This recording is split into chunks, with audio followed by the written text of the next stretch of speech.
Nos enseñaron a odiarnos porque las fábricas fabricarían más. Y hoy, las fábricas son esqueletos vacíos, desmoronándose como los sueños que alguna vez alimentaron nuestras esperanzas. Nos dijeron que el enemigo no estaba afuera, sino al lado, que aquel que no pensaba como tú era una amenaza para el futuro y que solo vigilándonos mutuamente lograríamos prosperidad. Nos enseñaron que la desconfianza era una herramienta revolucionaria, que los compañeros de trabajo podrían ser saboteadores y que el silencio y la lealtad ciega a la doctrina asegurarían la eficiencia de las fábricas, los talleres y las industrias.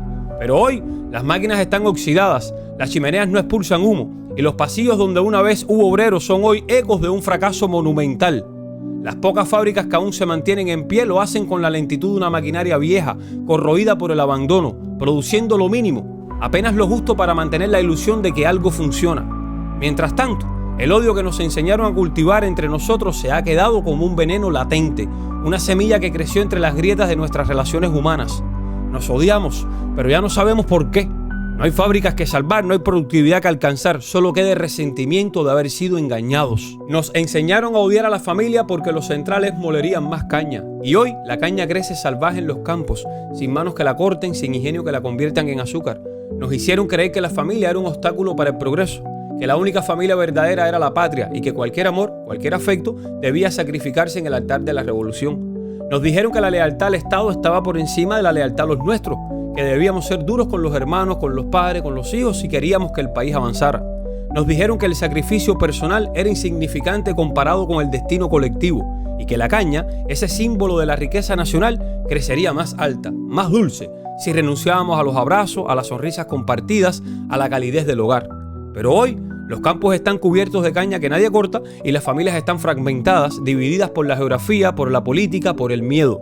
Los padres se fueron buscando algo mejor, los hijos quedaron a cargo del Estado y los abuelos cuentan historias de tiempo en que al menos había algo que cosechar. Las fábricas de azúcar se convirtieron en ruinas, al igual que las relaciones que alguna vez fueron el pilar de nuestra sociedad. Los hogares son fríos, distantes, llenos de desconfianza, donde las palabras comunidad y familia han perdido todo su sentido. Nos enseñaron a vigilarnos para que los hospitales salvaran más vidas. Y hoy, los hospitales son monumentos de abandono, donde salvar una vida es casi un milagro y las medicinas son tan escasas como la esperanza.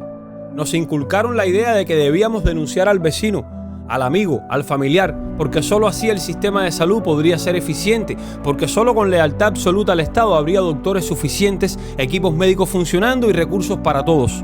Nos dijeron que la vigilancia era un acto patriótico, que espiarnos unos a otros garantizaría que nadie sabotease el sistema, que todos recibirían la atención que merecían. Nos prometieron un sistema de salud perfecto, accesible y gratuito. Pero hoy los hospitales carecen de insumos básicos, los doctores emigran buscando una vida mejor y el paciente que sobrevive lo hace más por suerte que por tratamiento. Las camillas están oxidadas, los medicamentos son privilegios que se compran en el mercado negro y las largas filas para ser atendidos son una humillación diaria. Aquellos que una vez creyeron en la bondad del sistema, ahora solo ven decadencia. Nos vigilaron y vigilamos, pero al final el sistema colapsó y lo único que queda son los recuerdos de lo que pudo haber sido. Nos enseñaron a vigilarnos entre nosotros porque la escuela nos haría mejores ciudadanos. Y hoy, las escuelas son cárceles ideológicas, donde las mentes jóvenes son moldeadas no para ser libres pensadores, sino para repetir consignas vacías.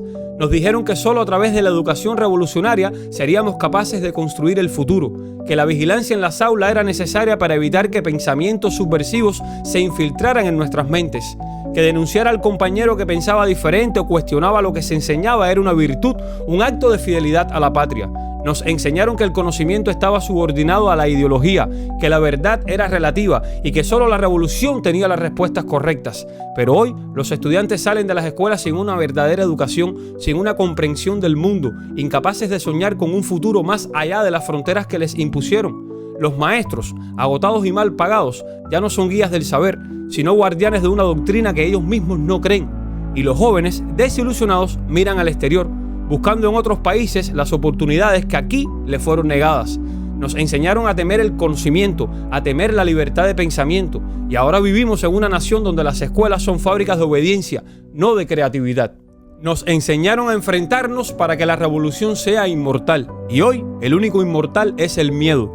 Nos dijeron que la lucha no era solo contra el imperialismo, sino contra nosotros mismos, que dentro de cada uno había un enemigo potencial que debía ser exterminado.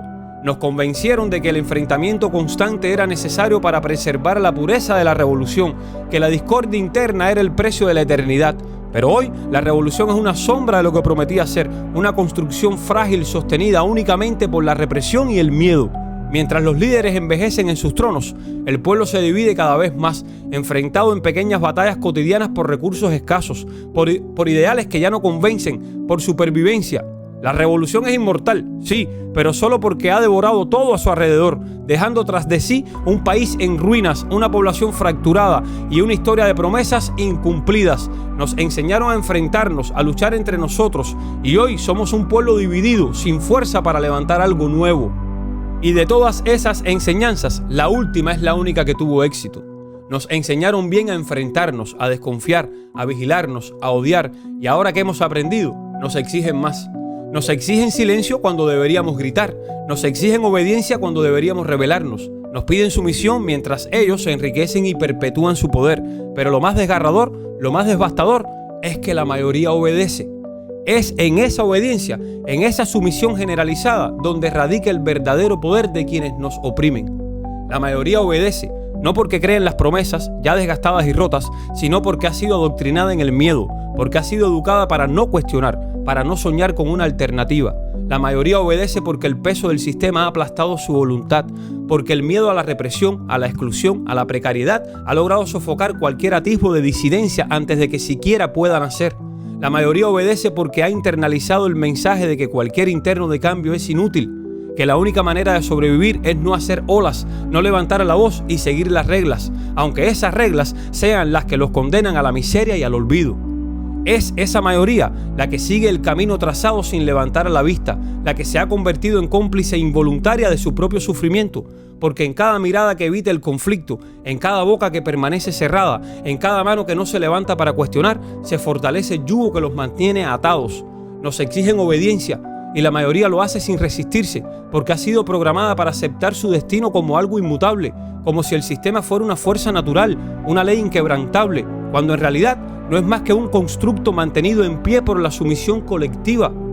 Obedecen porque temen lo desconocido, porque la dictadura les ha hecho creer que fuera de ella solo hay caos, desorden y sufrimiento.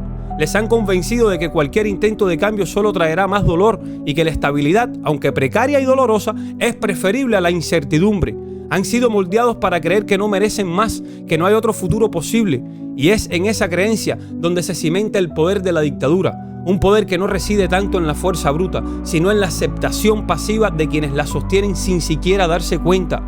La mayoría obedece porque ha sido entrenada en la desconfianza, porque a lo largo de los años el régimen ha sembrado cizaña entre vecinos, entre amigos, entre familias. Nos han enseñado a mirarnos con sospecha, a temer que cualquier gesto de inconformidad pueda ser una trampa, una señal de que alguien está observando, listo para delatarnos. Y así, la mayoría prefiere callar, mirar hacia otro lado, seguir el juego, perpetuar el ciclo. La mayoría se mantiene en silencio no porque no siente el dolor de la realidad que los rodea, sino porque ha aprendido que es más seguro adaptarse que resistir. Obedecen porque el costo de no hacerlo es demasiado alto, porque el sistema ha diseñado un castigo que va más allá del encarcelamiento o la represión física. Es el aislamiento, la marginación social, el ostracismo, lo que temen. Ven a aquellos que se atreven a hablar, a rebelarse y los ven desaparecer, no solo de las calles, sino de la conciencia colectiva. Los ven desprovistos de oportunidades, de redes de apoyo, y eso les aterra. La mayoría obedece porque sabe que levantar la voz no solo los expondría a ellos, sino a sus seres queridos, a sus hijos, a sus padres, y así el ciclo se perpetúa. La obediencia de la mayoría alimenta la maquinaria opresiva, mientras que el miedo la mantiene en funcionamiento. Es en esta obediencia donde yace la verdadera tragedia, porque si esa mayoría que sabe en su fuero interno que algo está mal, que siente el peso del sufrimiento diario, decidiera por un momento cuestionar, decidiera no seguir las órdenes sin pensar, el sistema se tambalearía. Pero esa posibilidad, ese pequeño rayo de esperanza se mantiene eclipsado por décadas de manipulación, de coerción, de adoctrinamiento. Nos exigen obediencia y la mayoría la entrega sin darse cuenta de que en esa sumisión es donde verdaderamente se forja el poder de quienes los someten. Es un círculo vicioso. Mientras más obedecen, más se refuerza el poder de la dictadura y cuantos más poder tiene, más demanda de obediencia. La realidad en que viven, esa realidad de escasez, de represión, de silencio, no es solo resultado de la crueldad de unos pocos, sino de la complicidad, aunque involuntaria, de una mayoría que ha sido condicionada a no desafiar lo establecido. Han aprendido que el conformismo es la única vía de escape, aunque en realidad solo los mantiene atrapados. Nos exigen, y la mayoría obedece, no porque sean malos, no porque lo deseen, sino porque han sido despojados de su capacidad de imaginar algo diferente, algo mejor. Han sido programados para creer que no hay más opciones, que no existe un futuro distinto al que les han impuesto. Y mientras esa mayoría continúe obedeciendo, el ciclo seguirá. La obediencia de la mayoría es la verdadera prisión en la que vivimos. No son las rejas físicas las que nos detienen, sino las mentales, las que han construido dentro de cada uno de nosotros. Nos han enseñado a obedecer, a no cuestionar, a aceptar lo que nos dan. Y así, esa mayoría sigue siendo la piedra angular del sistema, el sostén involuntario de su propia opresión.